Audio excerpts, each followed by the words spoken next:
Rekod Okey.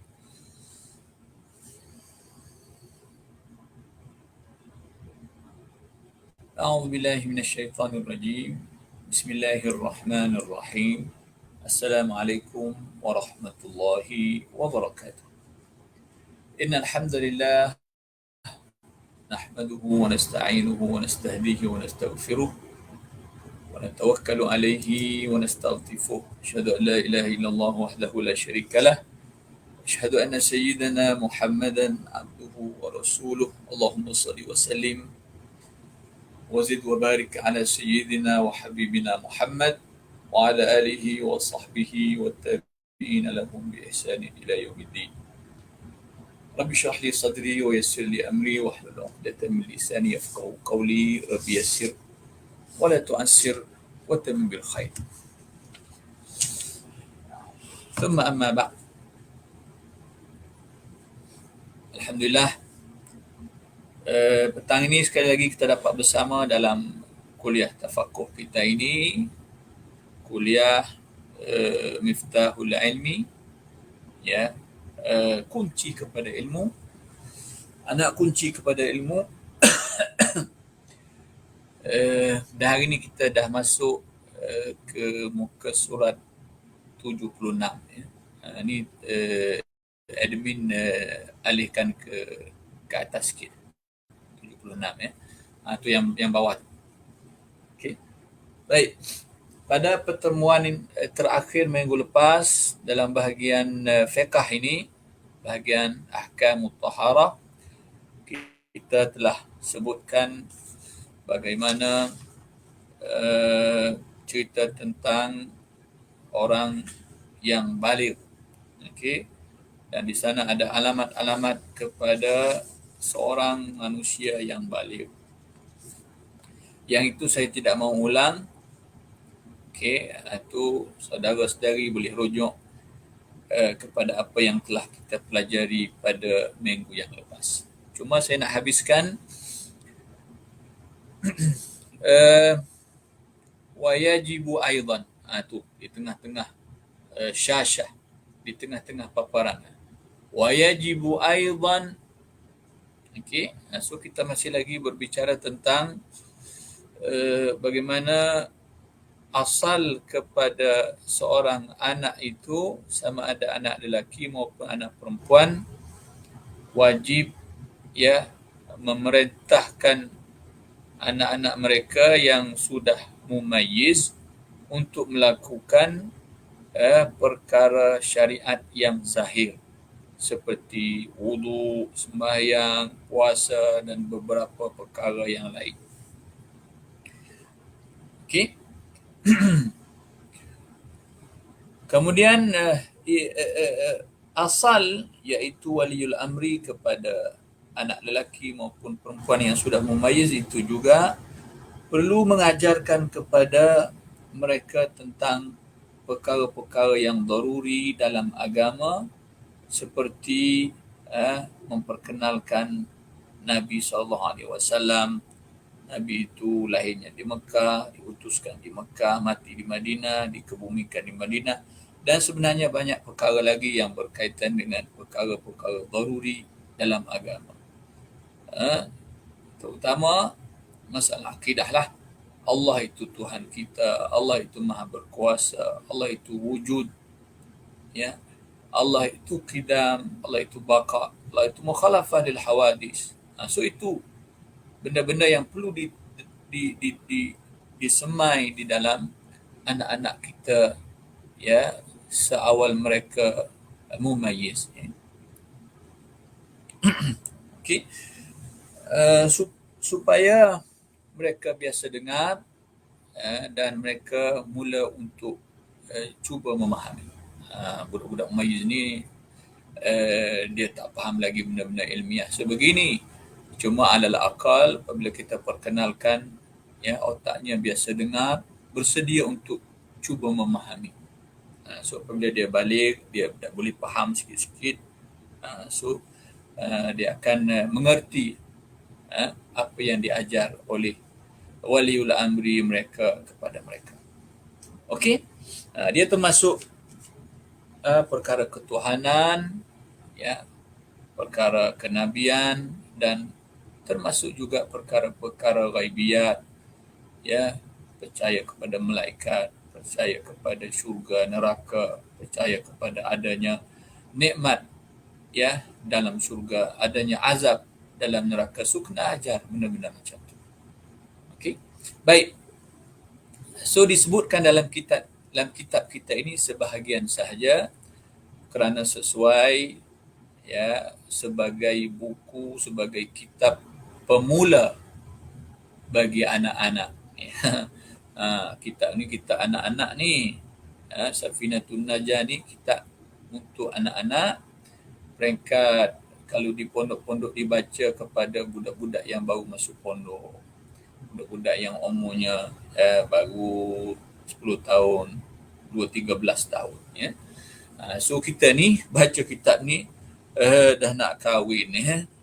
Itulah. Okey, nanti pula walaupun kalau yang masuk pondok tu orang dah tua, ya, belajar kitab ni juga. So walaupun umurnya dah tua dari sudut usia, tetapi dia masih lagi baby, baru mumayyiz dari sudut ilmu. Macam kita semua ni lah, yang tak pernah berjumpa dengan kitab-kitab macam ni, maka kamu seolah-olah budak yang baru mumayyiz. Okay. Sebab tu sesuai dengan mumayyiznya kamu ni, dalam bab ilmu, belajarlah kitab-kitab yang rendah, yang kecil macam ni. Okey. Dalam bab ilmu ni kita kena meraihkan tangga-tangga ilmu. Tak boleh kita kata dah kita besar dah ni, dah kita umur 20 tahun dah ni, dah kita duduk di universiti dah ni, buka kitab, nak mengaji kitab besar lalu. Jangan. So tangga-tangga ilmu itu kita kena raihkan. Okey. So kita kena mulakan dengan kitab-kitab yang kecil, kitab-kitab asas, kitab-kitab pokok, kitab-kitab induk yang kecil-kecil. Kemudian lepas pada itu barulah mengorak langkah ke kitab-kitab yang lebih besar. Alright? Supaya apa? Supaya asasnya kuat. Asasnya kuat. Tapak dia tu kuat untuk dibina di atas tapak itu benda yang lebih kata lebih berat, lebih besar, lebih rumit, lebih kompleks. Ni asas tak tahu mana, nak pergi bahas hak tinggi dah, tak boleh gitu. Sebab itu tangga-tangga ilmu itu mesti diraihkan. Okey, baik. Dalam semua ilmu macam tu, ilmu nahwu, contohnya ilmu bahasa Arab, kena mulakan daripada yang bawah. Ni nak belajar ilmu nahwu, ajrumiyah tak tahu mana, ya, sarah tak tahu mana, mughni labik lalu. Jaiboh. Kena mughni labik.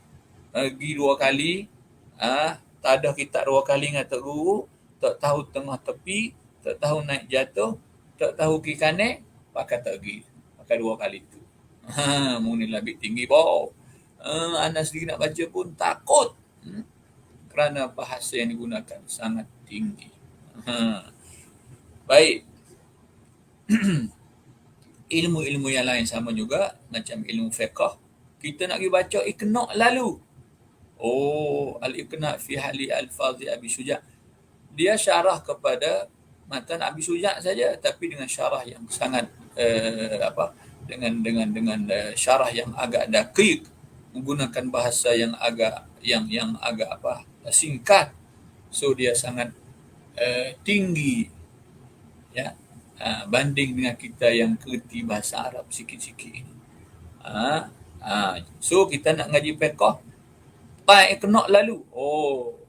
Logam boh. Orang ngaji Iqna' ni orang tak dhabit dah. Makna-makna tak dhabit dah, baris-baris tak dhabit dah. Ya, habis-habis kat muka surat tu cuma 1, 2, 3 dhabit gitu saja. Ya, bukan nak tulis penuh makna supaya kita mula-mula ngaji ni. Ngaji Iqna' orang tak ngaji gitu. Sebab tu Iqna' itu, kitab Iqna', kitab fiqh Iqna' mazhab Syafi'i itu levelnya level pertengahan. Okey, orang reti nahwu dah, reti sarah dah, baru boleh ngaji kitab Iqna'. mata Abi Syuja' pun tak apa nak lepas lagi, tak tahu mana lagi, tak rata molek lagi, nak ngaji kena. Mana boleh. Ya. Hadis sama juga. Nak mengaji ilmu hadis, dia kena ikut turutan tangga-tangga dia. Dia kena bermula daripada hadis yang ringan, yang kecil seperti Arba'in Nawawiyah. Kena mula situ dulu. Kemudian naik sikit, kita kata Mukhtasar Abi Jamrah. Ataupun kalau tidak Mukhtasar Abi Jamrah, apa nama, Riyadhus Salihin. Sebelum Riyadhus Salihin tu kalau boleh ambil dulu kitab-kitab lain yang lebih ringan sebelum daripada kitab-kitab induk dalam ilmu hadis. Ni dak nak ngaji hadis. Time Bukhari lalu. Lepas tu gak mepeh, tak tahu mana. Lepeh jadi. Bukhari Muslim ni hak ngelah kali orang ngaji. Ya, mengikut tradisi para ulama, Sahih Bukhari, Sahih Muslim ni kitab hadis yang lah kali dipelajari. Bukan hak mula-mula dipelajari. Kita ni balik. Sebab tu ngaji Sahih Bukhari lalu hadis hak rendah-rendah ni tak belajar, tak pernah tak kenal pun kitab. Tu yang jadi ke mula nak pening, mula nak masuk air dalam kepala. Mula nak cari kesalahan orang, mula nak angkuh, mula nak sombong. Macam-macam lah. Macam-macam. Sebab mengaji ilmu dengan tidak menurut turutannya. Panjang pula dah situ. Wa yajibu aidan an yadribahuma. Dan wajib juga bahawasanya memukul akan kedua-duanya as-sabiyata was-sabiyya was-sabiyata. Huma tu kembali pada as-sabiyya was-sabiyata. Atas nu. Siapa yang memukul ni? Aku kembali kepada al-aslu ataupun al-aslu tu siapa? Waliyul amri. Wajib juga oleh bahawasanya memukullah oleh waliyul amri akan kedua-duanya as-sabi was-sabiyata ala tarki dhalika, di atas meninggalkan yang demikian itu. Yang demikian itu isi isyarat tu kembali pada al-mazkur mina apa kita kata minas salati wa ma yatawaqqafu alaihi wa min syara'i al-zahirati, syara'i ad-din al-zahirati, syariat agama hak zahir-zahir. Wajib juga bahawasanya memukullah oleh waliyul amri akan as-sabiyya was-sabiyata, pukul tu sebab apa? Ala tarki dhalika, di atas meninggal yang demikian itu, yang tersebut daripada benda-benda yang disebut di atas lah, sembahyang puasa dan seumpamanya, darban, dengan pukulan, akan sebagai pukul. Kita terjemah dah, darban maf'ul mutlak kepada yadribahuma, dengan pukulan ataupun sebagai pukulan, ghaira mubarrihin, yang tidak mencacatkan. Bukan kata pukul tu pukul nak ui mati dak. Pukul tu nak ui patah dak. Pukul tu nak ui luka dak. Pukul tu pukul yang mengajar, yang mendidik, yang kita kata yang menakutkan dia, yang menyebabkan dia perih, dia takut. Fi asna'il ashirati, pada pertengahan umur 10 tahun. Ba'da kamali tis'in, selepas daripada sempurna 9 tahun. Pasal apa tu yang syarak mewajibkan pukul? Lihtimalil bulughi fihi, kerana ihtimal boleh jadi kebarangkalian balik tu ada padanya pada umur 10 tahun. Fihi fi kamali tis'in, pada sempurna 9 tahun. Masuk 10 tahun maknanya. Cukup 9 tahun, masuk umur 10 tahun, boleh jadi budak ni balik dah. Lebih-lebih lagi zaman ni. Zaman langit terbuka. Semua maklumat di hujung jari. Kita takut budak Jamila ni umur 9 tahun pun boleh balik dah. Umur 10 tahun pun boleh jadi boleh balik dah. Ya.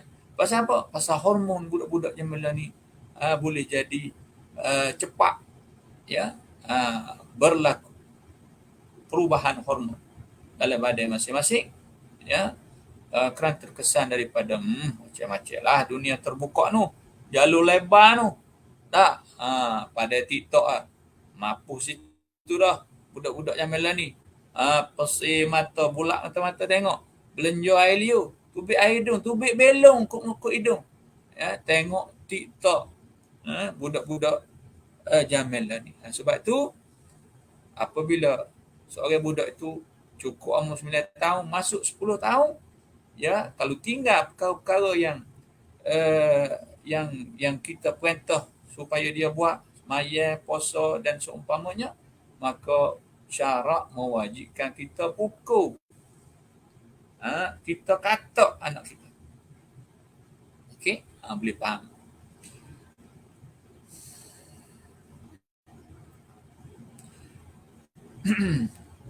Boleh jadi dia balik dah, dia tak royak kita, ya. Boleh jadi dia ni siapa umur dah kita tak tahu. Sebab tu umur 10 tahun kena suruh mayat. Kena suruh puasa. Walil muallimi aidan al-amru la-dharbu illa biiznil wali. Dan bagi guru juga. Cikgu ni, ustaz ni, ustazah. Hak mengajar budak-budak wajib juga. Tapi bukan mana wajib kan. Wali. Dan apa kita nak terjemah ya? Bagi seorang guru, seorang pendidik, ustaz, ustazah juga al-amru, kena suruh. La-dharbu, tapi tak boleh pukul.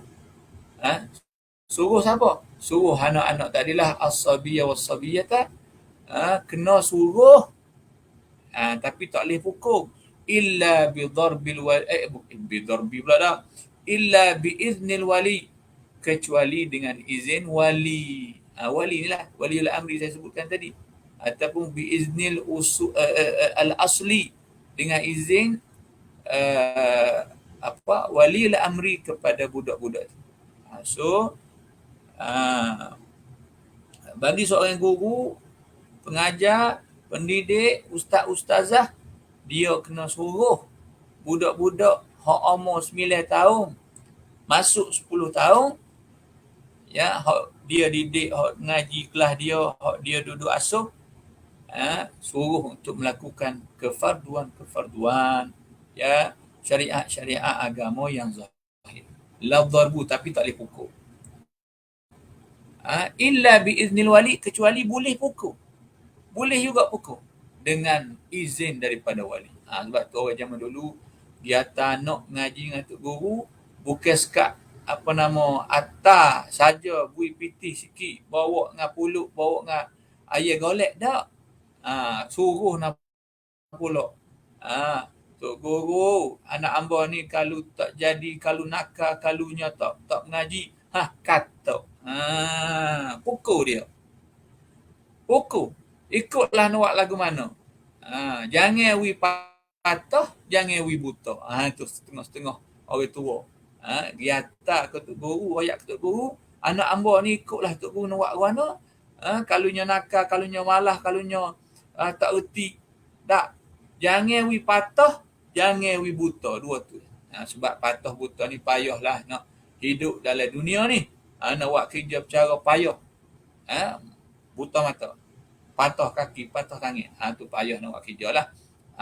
Asal jangan patah, jangan buta. Nak buat lagu lain tu ikut. Nak goda atas belakang ke, nak sebak ke, nak katak ke, nak goda ke, bahasa Kelantan belakang tu. Ya, ikut nak buat mana pun. Asal jangan patah, jangan buta. Tu orang zaman dulu. Sebab tu orang zaman dulu, hak pergi ngaji Quran alim, hak pergi ngaji pondok, ngaji kitab alim. Sebab mak ayah dia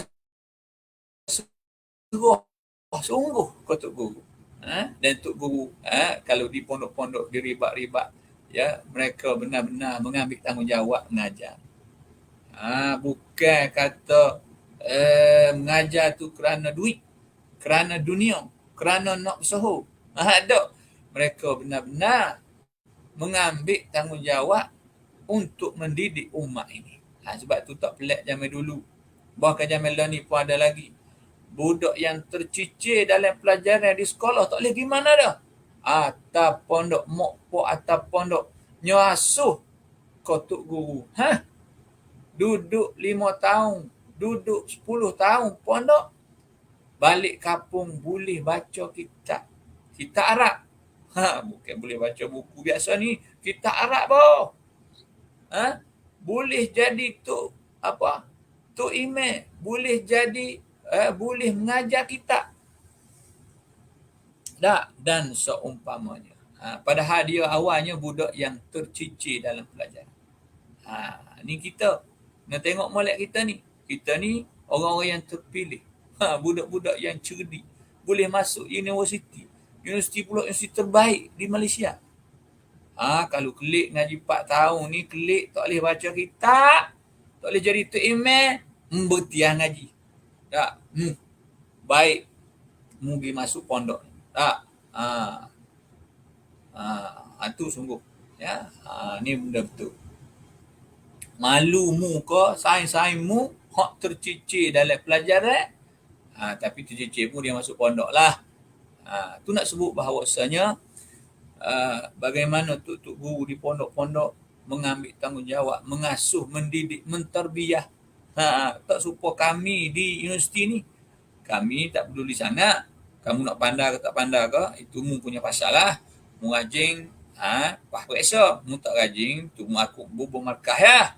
Tak. Jadi mendidik, menterbiah tu tidak sepenuhnya.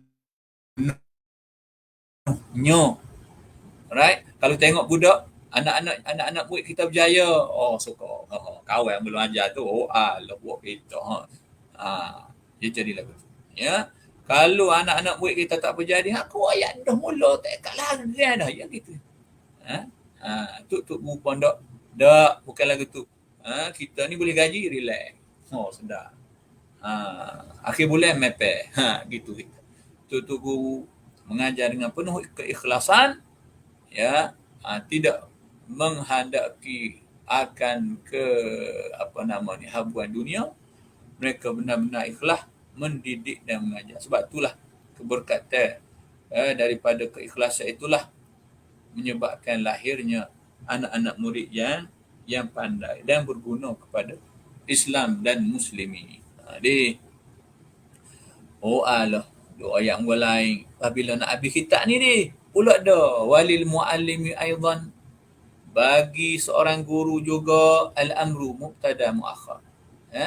Dia kena suruh anak-anak hak bawah didikan dia, ya, lelaki ke perempuan tak kira, untuk mengerjakan perkara-perkara yang kita sebutkan di atas sana, semaya, puasa, apa yang bersangkut paut. La darbu, tak boleh pukul. Illa biiznil wali, kecuali dengan izin wali. Boleh juga pukul, ya, dengan izin wali. Izin asal kepada budak tu. Pak dia, mak dia. Pak saudara dia, tok dia. Itu asal. Ya. Wa mithluhu zawju fi zawjatihi falahul amru la darbu illa biiznil wali. Dan seumpamanya, ya, seumpamal muallim. Wa mithluhu wa mithlul muallim, seumpama muallim juga ialah suami. Serupa dengan cikgu saat ni cerita dia ni. Siapa? Suami. Fi zaujatihi, pada perihal isteri dia. Akad nikah ni dengan mas kahwin mengajar kitab apa? Safinatin Najah. Aku terima akad nikahnya dengan mas kahwinnya, mengajar akan dia, akan isteri ni, kitab Safinatin Najah. Boleh juga ke tu? Pasal mahar itu dengan benda yang berharga. Dan mengajar ilmu ni adalah di antara termasuk di antara benda yang berharga. Jangan main-main. Aku terima nikahnya dengan mas kahwinnya mengajarkan dia Quran 30 juz. Sah nikahnya. Wa mithluhu az-zawju fi zaujatihi, sama dengan kih guru tadi. Kih mana ni? Kih suami pada isterinya. Falahu, maka baginya, bagi suami, al-amru, ya, dia kena suruh isteri dia supaya mengerjakan. Isteri dia ni isteri hak lagu, isteri dia ni, ya, apabila sahnya nikah, berpindah tangan lah, ya, hak kewalian itu daripada pok dia. Pok dia tu wali dia hak asal, wali kepada perempuan hak asal, berpindah tanganlah kepada suami dia. Jadi apa-apa kepada si isteri ini, yang bertanggungjawabnya ialah suami dia. Falahul amru, maka baginya, bagi suami, al-amru, dia kena suruh isteri dia mengerjakan sembahyang, puasa dan melakukan perkara-perkara yang zahir dalam agama. Jadi la darbu, tapi suruh saja, tak boleh kata, tak boleh pukul. Pukul tak boleh. Pukul tak boleh. No, tak boleh. Illa biiznil wali, kecuali dengan izin wali hak asal dia. Kalau walaupun berpindah kewalian, tapi berpindah tu secara muallaqan, bukan secara mutlak. Masih terikat lagi dengan waliul amri, hak asal tu, pok dia tu, tok dia tu, adik-beradik dia tu. Okey. Sebab tu nak buat benda-benda kepada isteri kita, benda-benda yang menyakitkan, mengganggu perasaan dia, kena ingat bahawasanya kita ni bukan pemegang wali dia secara mutlak. Kita ni pemegang wali dia secara muallaq. Muallaq lagu mana?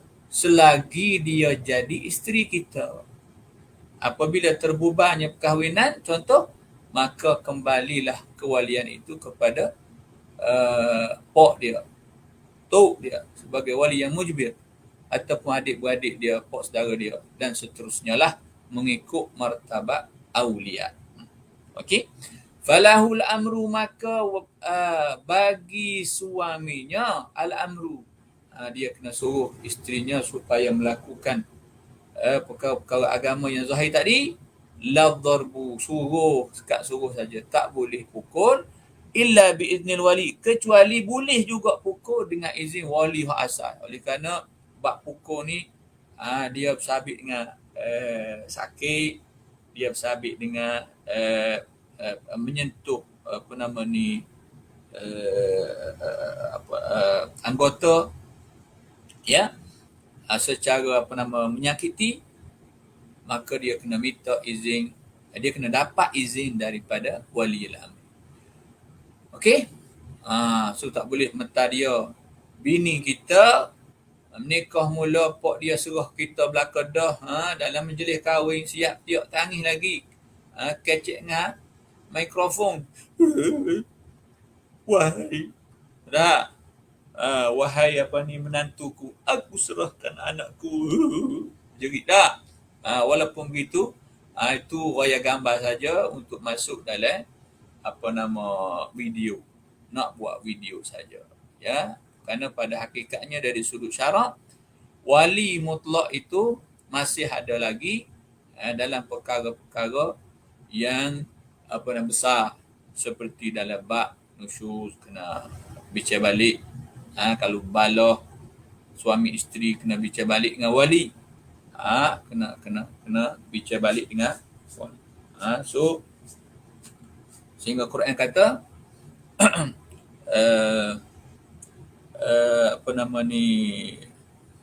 hakaman min ahlihi wa hakaman min ahliha.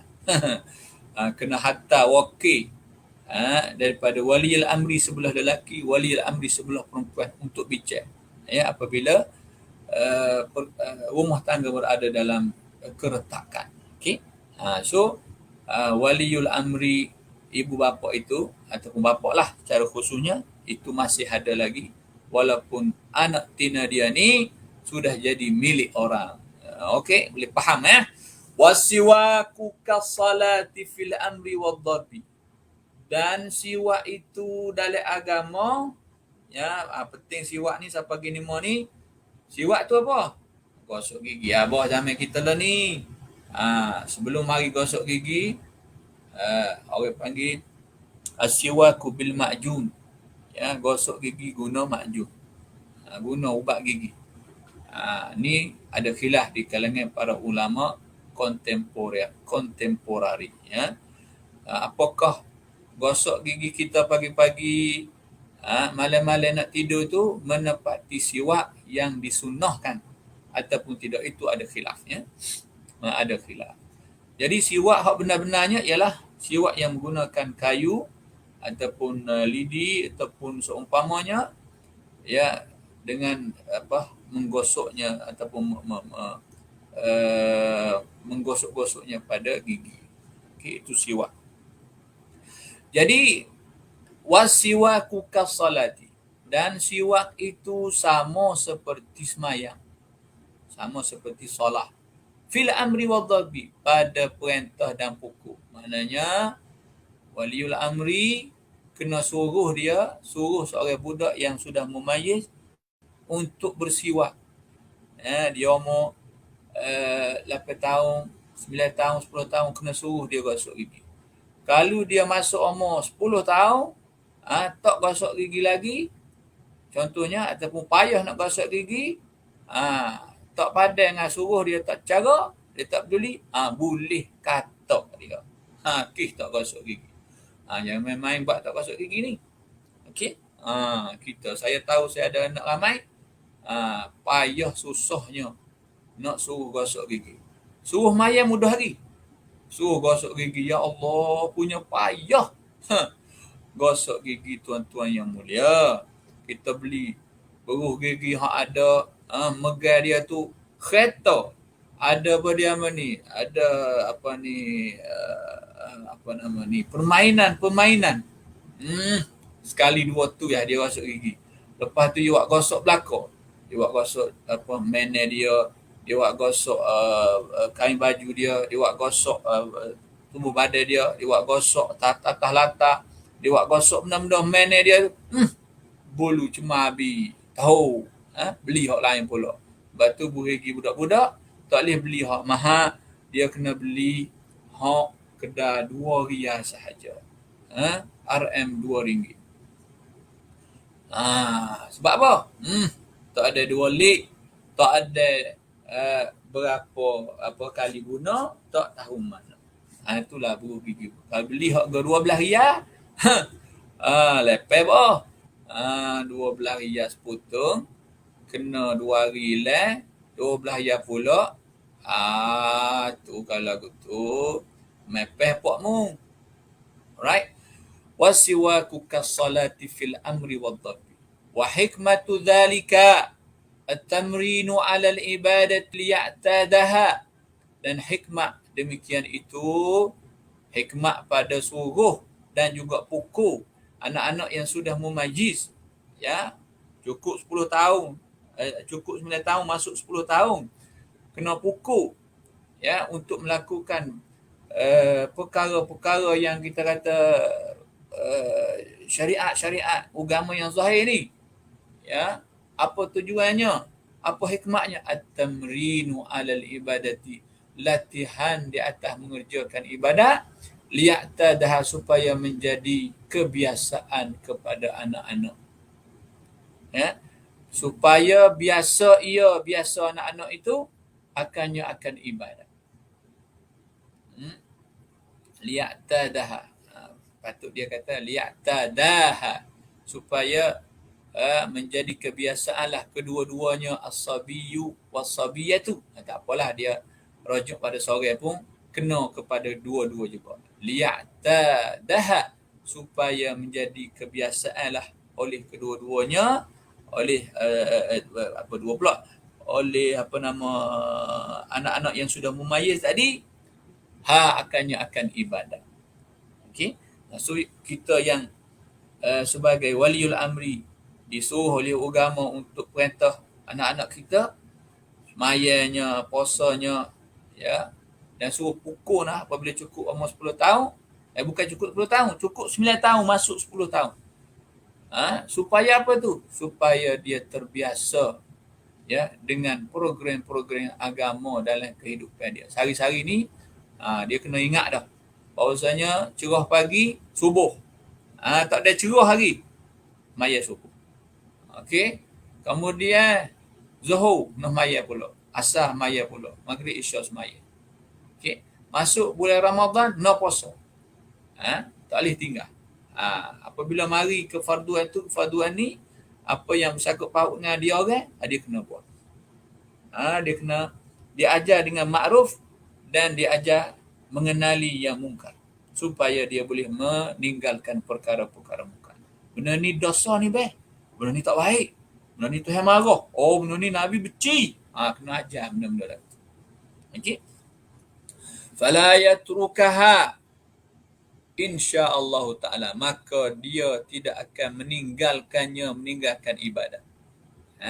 Maka tidak meninggallah ia kembali pada kita kata as-sabiyu ataupun al-mumayyizu, seorang budak yang sudah mumayyiz saat ni, dia tak akan meninggalkan ibadat, kembali pada ibadat.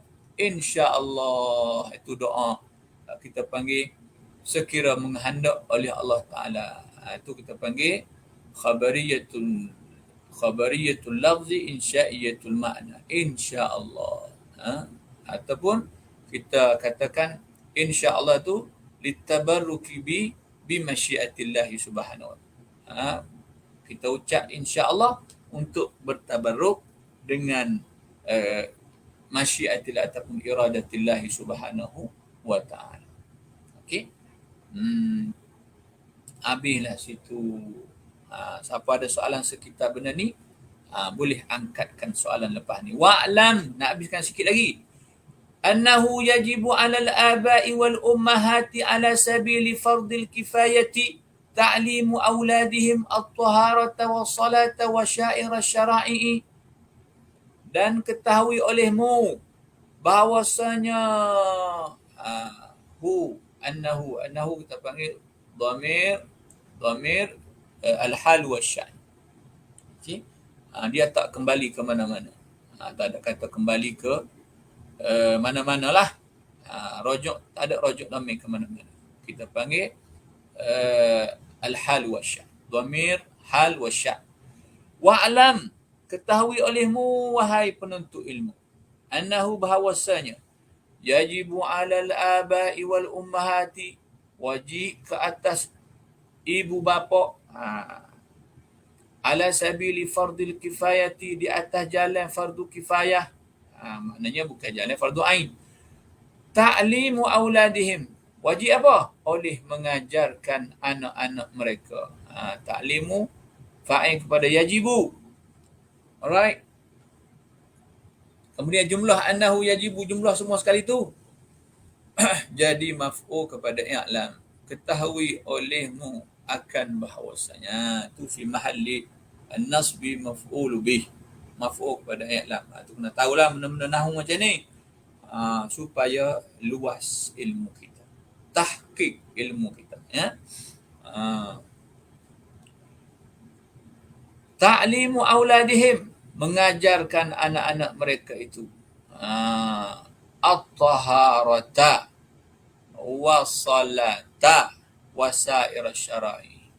Mengajar akan anak-anak mereka itu, mengajar apa dia? Akan taharah, ya. Taharah ni maf'ul yang kedua kepada ta'lim. Ta'lim tu sebagai masdar yang beramal. Idafat ta'lim kepada aulad itu idafat masdar kepada maf'ul yang pertama. Pula dah situ, tu kena faham. Okey. Mengajar. Siapa mengajar? Mu'ayyah mengajar tu. Okey. Mengajarnya mu'ayyah akan anak-anak, maf'ul yang kedua. Maf'ul yang pertama. Mengajar apa? At-taharata. Itu maf'ul yang kedua. Was-salata, ataf pada maf'ul yang kedua. Wasair syara'i. Taharah, maya dan semua syariat-syariat yang lain. Asal pada wajibnya, ya, asal wajibnya ni di atas mo' dan juga po'. Po' dulu. Po' dan juga mo'. Kewajiban mengajar anak-anak ni di atas po' dan juga mo'. Asalnya begitu. Okey. Tapi apabila po' dengan mo' ni tak mampu untuk mengajar ataupun tidak punya masa untuk mengajar, dia boleh mengajar. Mak pak dia ni cikgu juga, ustazah juga, pensyarah di universiti contoh macam aku. Oleh kerana duduknya jauh dengan anak-anak macam aku, ataupun orang duduk sekali, seperti profesor-profesor kita nu yang belah atas mana nu, ya, profesor kita nu masa tak ada pula, walaupun duduk sekali dengan anak-anak tapi masa pula dah tak ada. Ya, nak mengajar anak-anak, nak buka kitab perukunan kepada anak-anak, tak ada masa. Nak buat lagu mana? Dia kena cari orang untuk mengajarkan anak-anak. Okey, itu cerita dia. Okey. Kemudian itu asal. Kemudian nak cari orang mari ngajar rumah kena bayar, payah elok. Dan orang nak cari mari ngajar sampai ke rumah ni payah. Bukan semua orang boleh buat lagu tu. Maka akhirnya timbullah idea sekolah. Ya. Himpun anak murid di satu tempat, kemudian adanya tok guru mengajar. Tu asal dia. Dan ini berlaku pada zaman Nabi SAW lagi dan berlaku pada zaman para sahabat. Jadi dihimpunkan anak-anak, ya, satu mustawa, satu peringkat pengetahuan, kemudian ada guru yang mengajar. Begitu. Kemudian naik kelas lain pula, mari generasi yang baru pula, berlakulah darjah, jah 1, jah 2, tingkatan 1, tingkatan 2 dan seterusnya. Gitu. Okey? Wa mu'natu ta'limihim fi amwalihim. Wa mu'natu, dan biaya pengajaran mereka itu anak-anak ni. Him aulad, biaya pengajaran, ya, mereka itu fi amwalihim. Itu khabar muta'alliqun. Kita panggil fi itu ta'alluq muta'alliqun bi khabari mahdzuf. Dia ta'alluq pada khabar yang mahdzuf. Ai kainatun. Pasal apa kata kainatun?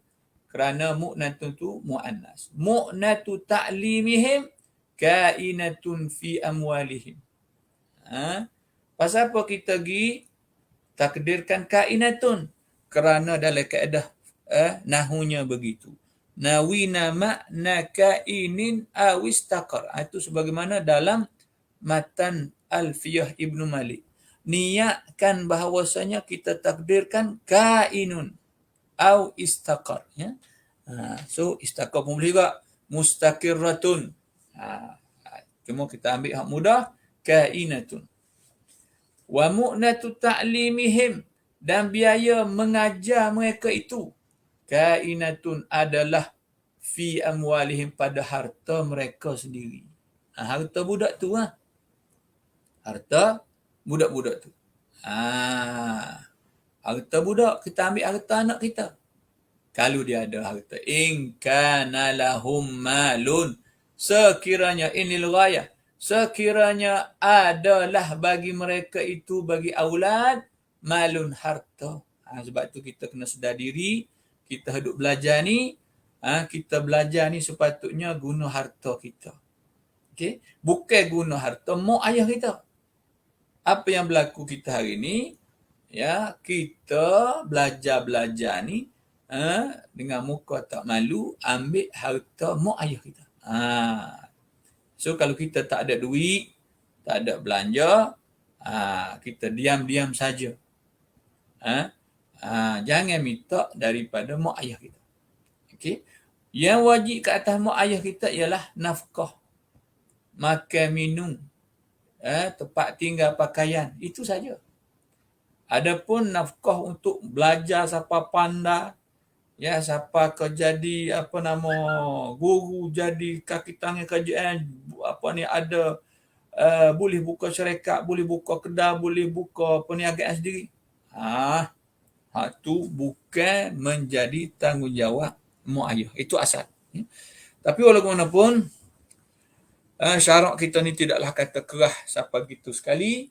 Banyak lagi tengah-tengah tu, di antaranya ialah mak ayah menghebohkan harta. Ataupun mak ayah berjanji untuk menanggung sepanjang pengajian. Janji wajib ditunailah. Walaupun asalnya bukan tanggungjawab dia. Okey.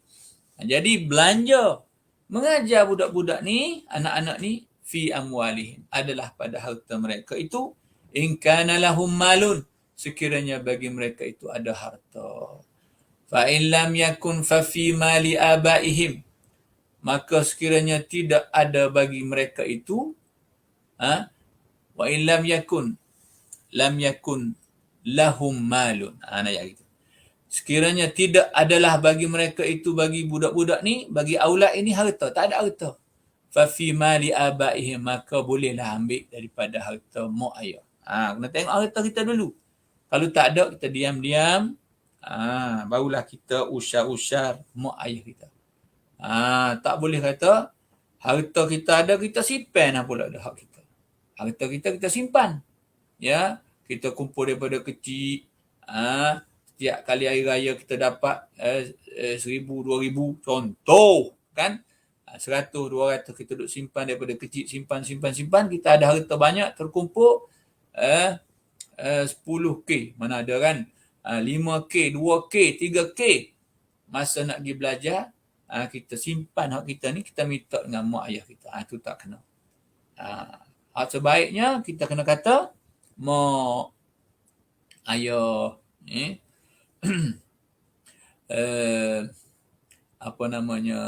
PT ada ni 3K duk simpan, ya, daripada budak lagi, mak ayah duk bui, belanja sekolah, belanja bui RM5, belanja RM3, simpan RM2, tiap hari RM2. Jadi terkumpul lah selama sekolah rendah, sekolah menengah 15K. Jadi abang ni nak masuk universiti ni, rasa mak ayah tak payah bimbang lah, abang ada PT dah. Sepatutnya begitu. Jangan kau gelapkan duit kau itu, lalu kau cerak PT makmu, PT ayahmu. Fa illam yakun fa fi mali ummahatikum, kalau tidak ada, pok kita tak ada harta, orang kampung beri biasa-biasa saja, maka boleh ambil, kita boleh bicara dengan harta mak kita. Boleh jadi mak kita ni kaya, ya, dia anak orang kaya, anak Tok Hulu zaman dulu, anak Tok Bating, tanah banyak, tanah free, tanah hutang, boleh tanam musang king, beri percuma saja, beri percuma tu tak lah, beri pajak kepada Cina. Tak, jadi harta mak kita tu banyak, harta ayah kita tak ada. Jadi boleh ambil, bincang dengan harta mak kita. Fa illam yakun fa fi baitil mali, kalau tak ada juga, mak kita orang sesak juga, ayah kita sesak, miskin, mak kita pun sesak juga. Pas lagu mana? Fa illam yakun laha malun, kalau tidak ada baginya, bagi mak, ataupun lahunna malun, fa fi baitil mal, maka diambil daripada baitul mal. Baitul mal ni kena isi boreh, atas boreh, ni tak kira lah sama ada zakat ke ataupun memang peruntukan khusus untuk budak-budak nak belajar. Fa illam yakun, ni cerita banyak sini, saya malas nak cerita, masa pun dah lewat. Fa illam yakun, maka sekiranya tidak adalah li baitil mali malun. Fa in lam yakun malun li baitil mali ataupun fi baitil mali. Kalulah di baitul mal pun tak ada duit juga. Habisnya guna ke kerajaan. Buat benda lain, buat projek.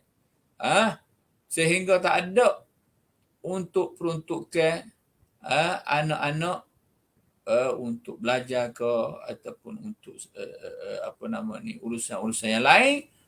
Fa'ala aghniya'il muslimin, maka jadi wajib ke atas orang-orang kaya di kalangan umat Islam. Kalau tak ada orang kaya kan, pakai tak usah mengaji lah. Mu duduk rumah, tolong mak pok mu lah. Duduk rumah. Kalau mak pok mu cedung, turun cedung sekali. Kalau mak pok mu jahit, jahit sekali. Kalau mak pok mu buat kerja apa saja, bantulah mereka dengan sama-sama membanting tulang mencari rezeki di rumah kamu. Okay? Kalau tak ada aghniya'il muslimin. Itu kalau tak ada. Ya. Hakikatnya di dalam dunia kita ni, orang kaya di kalangan orang Islam ni ramai. Cuma tinggal lagi sama ada mereka sedar tanggungjawab mereka ataupun tidak. Orang yang kaya dia kena tahu dalam harta mereka itu ya ada harta orang lain.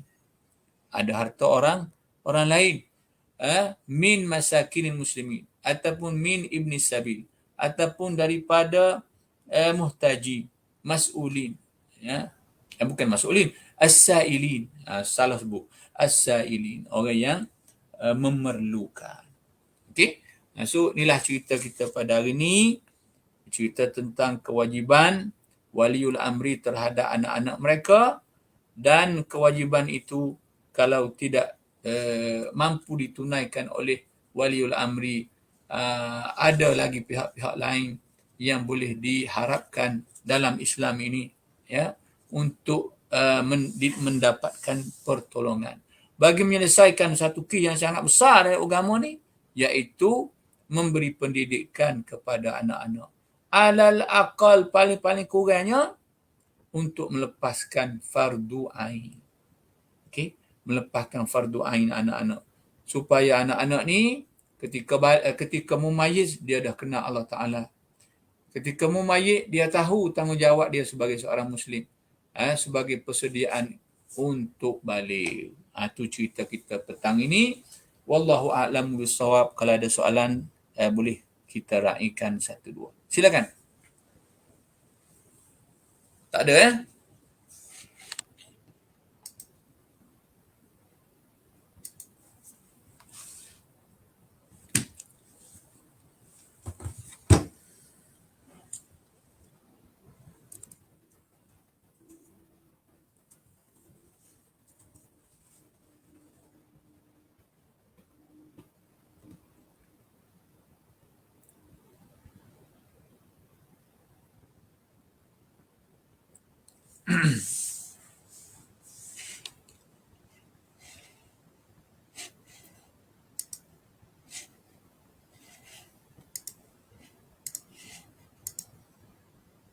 Tak ada Okey. Kalau macam rasanya macam tak ada, memang tak ada. Tak kena rasa dah.